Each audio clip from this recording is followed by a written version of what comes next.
So did we answer your question? Yes, yes. Thank you very much. I have one more, if I have time. Abraham, do we choose our parents? You know, I read some books that yes, you know, we choose our parents and place of birth. What do you think about that? Well, here's what we know. Yes, you did. You do. You choose everything about your entry into your physical experience. But you don't choose it in the way as humans you think you're choosing, because as humans, you think you choose by saying, I do want that and I don't want that, and I do want that and I don't want that. As humans, you think choice is about yes and no. But as source energy, choice is always about yes, yes, yes, yes, yes. In other words, once you get into your physical experience, many of you second guess, I'm sure I would not have chosen these parents. I'm sure I would not have chosen these parents because it's hard to be here. But then what did we just say? You wanted contrast because contrast causes expansion. So from your non-physical perspective, you said, what could be better than an early contentious experience which would cause me early expansion? But once you get here, you say, what went wrong? No one in their right mind would have chosen these parents. And so then you say, clearly, I didn't choose this because I wouldn't have chosen this. So people choose cancer. Don't you find that interesting? People choose cancer. People choose illness. People choose bankruptcy. People choose horrible relationships. And yet people would say, oh, Abraham, that doesn't make sense. Nobody would choose those unwanted things. And we say, we didn't say you looked at them and said yes to them. We said you looked at them. Because whether you're looking at it and saying yes or looking at it and saying no, you're still choosing it. You choose what you make active in your vibration. What you make active in your vibration must come to you, you see. But we want you to understand, this is something so big, and this is the perfect time to say it. The contrast is causing you to do all of your choosing. But then when you hold yourself in vibrational separation from what you've chosen, you live the absence of what you were really choosing. And then you say, why would I have chosen this? And we say, it's your weakness of not being in alignment with what you really chose that causes you to live the absence of what you really chose. You with us? Yeah. This is the same subject as there is no dark switch. You don't walk into a room and look for a dark switch. There's only the light which you can resist. There is no evil. There is no badness. There's just disallowance of the goodness. There's just disallowance of who you really are and what you really have chosen. So when it feels like you're making bad choices, we would like to say, and we would like you to say it and remember it and repeat it until you really know it. It isn't that I'm making bad choices. It's that I'm not in alignment with the good choices that are really who I am. We know it sounds like nitpicking.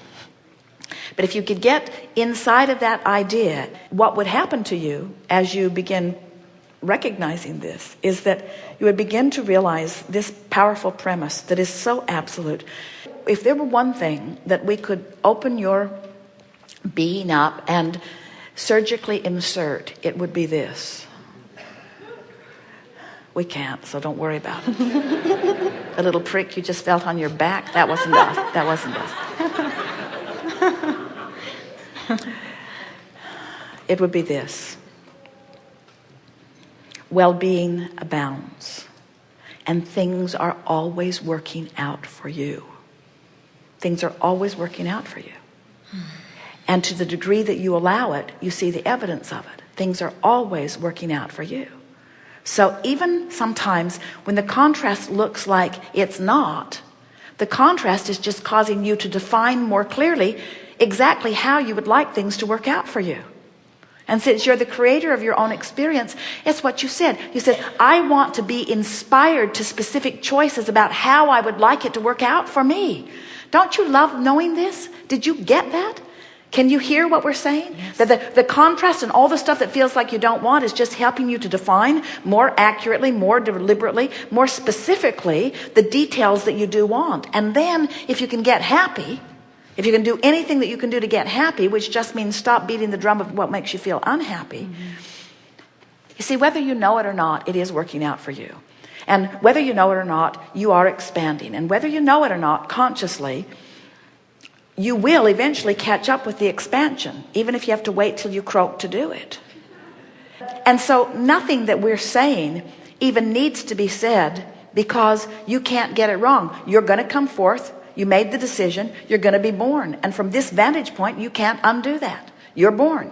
And now you're having exposure to experience. You can't undo that either. And you're having personal knee-jerk responses to experience. So you're having requests of what would feel like an improved life to you. You can't stop doing that. So the process and the cycle of your pre-intentions, even to this life experience, are happening. In other words, it's going well, it's becoming, it's just the way that you knew that it would be.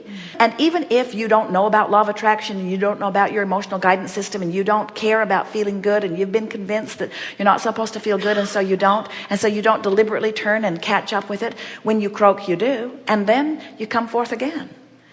In other words, it's this cycle that you don't have to know about in order for it to succeed, in order for you to contribute to the eternalness of it. In other words, all of that is intact. So this gathering isn't about a necessity to fix something. Future is assured because of the way the process works. It is so perfect, it cannot be messed with. It cannot be forsaken. It cannot be screwed up. You can't get it wrong. There is nothing that you can do that would do anything other than cause you to ask for something better. And when you do, it is a vibrational fact that will eventually manifest. And there is no regression. When you're wise enough to start making the thought that feels better your criteria, you're not telling the story because it's true or because it's fact or because it's entertaining. You're telling the story because it feels better, because it feels better, because it feels better.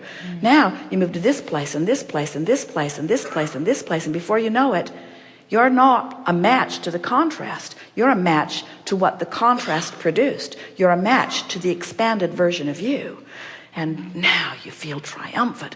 Coming into alignment with who you are, especially after not being in alignment with who you are, is the sweetest, sweetest, sweetest feeling of the world. All your empowerment comes back. Your feeling of well-being comes back. Your vitality, your clarity, your flexibility, everything is who you really are. And now you get to witness the manifestation of all the things that you've been asking for. Deliberate creation is the only creation that will ever satisfy the likes of you. You know too much. You can't go back. Good time for a segment of lunch. Wonderful. Thank you. Thank you.